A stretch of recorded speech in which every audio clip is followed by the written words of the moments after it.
টানা বৃষ্টি ও পাহাড়ি ঢলে সিলেটের সুরমা, কুশিয়ারা ও সারি নদীর পানি বেড়ে বিপদসীমার ওপর দিয়ে বইছে। পানি বেড়ে সড়ক তলিয়ে যাওয়ায় সিলেট সদরের সাথে গোয়াইনঘাট উপজেলার যোগাযোগ বিচ্ছিন্ন হয়ে গেছে। পানি ঢুকে পড়েছে লোকালয়ে। স্থানীয়দের নিরাপদে রাখতে আশ্রয় কেন্দ্র প্রস্তুত রাখা হচ্ছে। এদিকে বৃষ্টি অব্যাহত থাকলে অকাল বন্যার শঙ্কা করছে এলাকার লোকজন। সাকিব আহমেদ মিঠু ও হোসাইন আহমেদ সুজাদের তথ্য ও ছবিতে প্রতিবেদন। কয়েকদিনে টানা বৃষ্টি আর পাহাড়ি ঢলে পানি বেড়েছে সিলেটের সারি নদীতে, আর সেই পানি ঢুকে পড়েছে গোয়াইনঘাট উপজেলার লোকালয়ে। এরই মধ্যে প্লাবিত হয়েছে উপজেলার ১৩টি ইউনিয়নের হাওর ও নিচু এলাকা। পানির নিচে সড়ক তলিয়ে যাওয়ায় সিলেট সদরের সাথে গোয়াইনঘাট উপজেলার যোগাযোগ বিচ্ছিন্ন হয়ে গেছে। উপজেলা প্রশাসন জানিয়েছে, বন্যার ঝুঁকিপ্রবণ এলাকায় স্থানীয়দের মাইকিং করে সতর্ক করা হচ্ছে। প্রস্তুত রয়েছে ৫৬টি আশ্রয় কেন্দ্র। উপজেলা প্রশাসনের পর উপজেলা দুর্যোগ ব্যবস্থাপনা টিম কাজ করছে। ইউনিয়ন পরিষদের চেয়ারম্যান, মেম্বার, তারা স্থানীয় যে ভলান্টিয়ার আছেন তাদের নিয়ে দুর্যোগ ব্যবস্থাপনা এবং বন্যা কার্যক্রম সমন্বয় করছেন। প্রতিটি ইউনিয়নে এখানে নৌকা রাখা হয়েছে যাতে মানুষজনকে দুর্গত এলাকা থেকে যাতে আশ্রয় কেন্দ্রে নেওয়া যায়। পানি বেড়েছে জেলার সুরমা, কুশিয়ারা নদীতেও। সুরমা নদীর পানি কানাইঘাট পয়েন্টে এবং কুশিয়ারা নদীর পানি আলমশিদ পয়েন্টে বিপদসীমার উপরে বইছে। প্রতিটি পয়েন্টেই ৫০ সেন্টিমিটারেরও বেশি উপর দিয়ে, ডেঞ্জার লেভেলের উপর দিয়ে প্রায় বন্যার পানি প্রবাহিত হচ্ছে।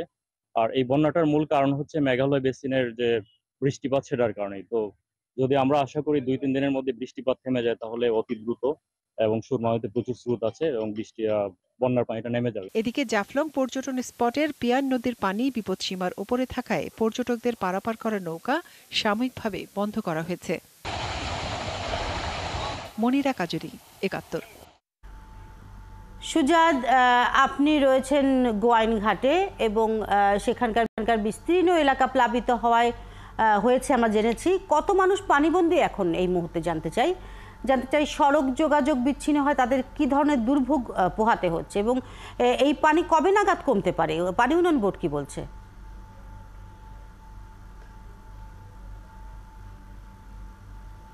শিল্পী, দেখুন, গত রাত থেকে কিন্তু এমন পানি বৃদ্ধি শুরু হয়েছে যে এই মুহূর্তে সিলেটের গোয়াইনঘাট এবং জৈন্তাপুর উপজেলার অবস্থা খুবই ভয়াবহ। ইতিমধ্যে গোয়াইনঘাট উপজেলার সাথে সিলেট শহরের সড়ক যোগাযোগ প্রায় বিচ্ছিন্ন বলা যেতে পারে। যে সকল প্রধান সড়ক রয়েছে সেগুলো কিন্তু ইতিমধ্যে পানির নিচে তলিয়ে গেছে। এই মুহূর্তে আছি আমি সিলেটের জৈন্তাপুরের। আপনি সেখানে দেখতে পাচ্ছেন যে সেখানে খেলার মাঠ যেগুলো ছিল সেগুলো কিন্তু ইতিমধ্যে পানির নিচে তলিয়ে গেছে, এবং এই মাঠের পরেই যে গ্রামগুলি রয়েছে প্রত্যেকটা গ্রাম কিন্তু ইতিমধ্যে পানির নিচে তলিয়ে গেছে। তাছাড়া আপনাকে আমি জানিয়ে রাখি যে এই মুহূর্তে আমি আছি একটি স্কুল মাঠে, হেমু তিনপাড়া উচ্চ বিদ্যালয়। সেই স্কুলের মাঠটির প্রায় অর্ধভাগ ইতিমধ্যে পানির নিচে তলিয়ে গেছে, এবং স্কুলের কি পরিস্থিতি আমরা একটু সেখানকার শিক্ষকের সাথে কথা বলবো। আচ্ছা, আপনাদের এই স্কুলের এই মুহূর্তে কি পরিস্থিতি? আমরা দেখতে পাচ্ছি যে বন্যায় ইতিমধ্যে মাঠ পানির নিচে তলিয়ে গেছে, পুরো এলাকার কি অবস্থা একটু বলবেন? আসসালামু আলাইকুম, আমি স্বামী হর প্রধান শিক্ষক, তেমুতিনপাড়া উচ্চ বিদ্যালয়। গতকালকে দিন পর্যন্ত আমাদের অবস্থান ভালোই ছিল। আমাদের বিদ্যালয়ে আঙ্গিনা মাঠে কোনো পানি ছিল না। বিগত রাত্রে থেকে অদ্যবধি সকাল পর্যন্ত অত্র এলাকার অবস্থা খুবই আশঙ্কাজনক। আমাদের এলাকায়, বিশেষ করে হেমুতিনপাড়া এলাকায় অনেক বাড়িঘর ডুবিয়ে যাচ্ছে। পাশাপাশি আমার বিদ্যালয়ে আঙ্গিনায় পানি আসা এবং আমাদের শিক্ষার্থীরা হুমকির মধ্যে আসে, আতঙ্কিতর মধ্যে আসে। আমরা আজকে শিক্ষার্থীদেরকে বন্ধের নোটিশ দিয়ে দেব।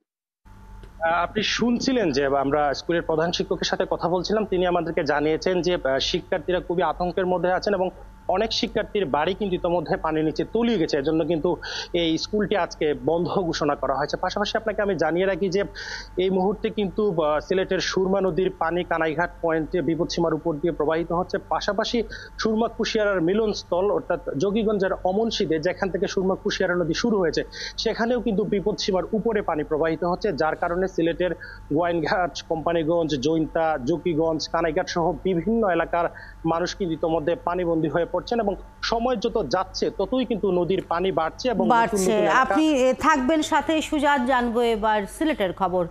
মিঠু, নদ নদীর পানি এই মুহূর্তে কি অবস্থায় রয়েছে জানতে চাই। কতটা পানি বাড়লে সিলেট শহরে পানি ঢুকবে এবং অকাল বন্যার শঙ্কা নিয়ে পানি উন্নয়ন বোর্ডের কর্মকর্তারা কি বলছেন?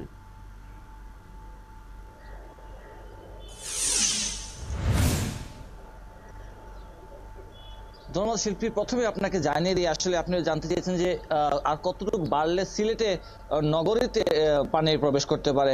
আপনি সিলেট শহরে যেটি হচ্ছে 10.80 সেন্টিমিটার হচ্ছে আপনার বিপদসীমা, এখানে আছে মাত্র এখন 10.51 সেন্টিমিটার। তার মানে বুঝতে পারছেন একদম ছুঁই ছুঁই। আপনি দেখতেই পাচ্ছেন আমার ঠিক পেছনে যে বাড়িঘরটি দেখা আছে তাদের উঠান পর্যন্ত এখন পানি চলে আসছে।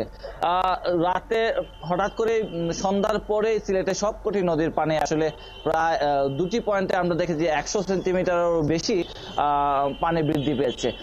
পানি উন্নয়ন বোর্ড যেটি বলছে, তারা যদি এই যে ভারতের উজানে চেরাপুঞ্জিতে যে বৃষ্টি অনবরত হচ্ছে, সেই বৃষ্টি যদি না থামে তাহলে কিন্তু অচিরেই সিলেটে পানি প্রবেশ করতে পারে নগরীতে। ইতিমধ্যে আপনি জানেন যে আমার সহকর্মী জানাছিলেন সিলেটের 4টি উপজেলা, যে গোয়াইনঘাট, কানাইঘাট, জৈন্তাপুর এবং কোম্পানিগঞ্জ, এই 4টি উপজেলার বেশ কিছু জায়গায় কিন্তু রাতেই পানি প্রবেশ করেছে। এবং আমি জৈন্তাপুরের ইউনিয়নের সাথে কথা বলেছিলাম, তিনি বলছেন রাতে কিন্তু যেসব এলাকায় মানুষ আটকা পড়েছিলেন সেখানে উদ্ধার কার্যক্রম তিনি চালিয়েছেন এবং রাতভর উদ্ধার কার্যক্রম চালিয়ে সেই মানুষগুলোকে আসলে তিনি আশ্রয়স্থলে নিয়ে এসেছেন। সিলেটে এখন অবস্থা হচ্ছে যে সিলেটে যদি আরো 2 দিন বৃষ্টি হয় সিলেট এবং ভারতের চেরাপুঞ্জিতে, তাহলে কিন্তু সিলেট নগরীতে বন্যা হওয়ার সম্ভাবনা অনেকটা আছে বলে আমাদেরকে জানিয়েছেন পানি উন্নয়ন বোর্ড। এছাড়াও সিলেটের গতকাল পর্যন্ত 3টি পয়েন্টে পানি বিপদসীমার উপরে ছিল। এখন সারি, গোয়াইন, ডাউকি, সুরমা এবং কুশিয়ারা, এই নদীগুলির প্রায় 5টি পয়েন্ট এখন বিপদসীমার উপরে আছে। পানি উন্নয়ন বোর্ড বলছেন তারা চেষ্টা করছেন যেসব এলাকায় পানি প্রবেশ করবে আরো সেই সব এলাকায় তারা বালু দিয়ে, বস্তা দিয়ে যে এইসব এলাকা বাঁধ তৈরি করে পানি প্রবেশ করা বন্ধ করার চেষ্টা করছেন। শিল্পী, আপনারা দুজনেই রয়েছেন, খোঁজ খবর নিয়ে নিশ্চয়ই আরো তথ্য আমাদের সাথে যুক্ত করবেন পরবর্তী সংবাদ সংযোগ।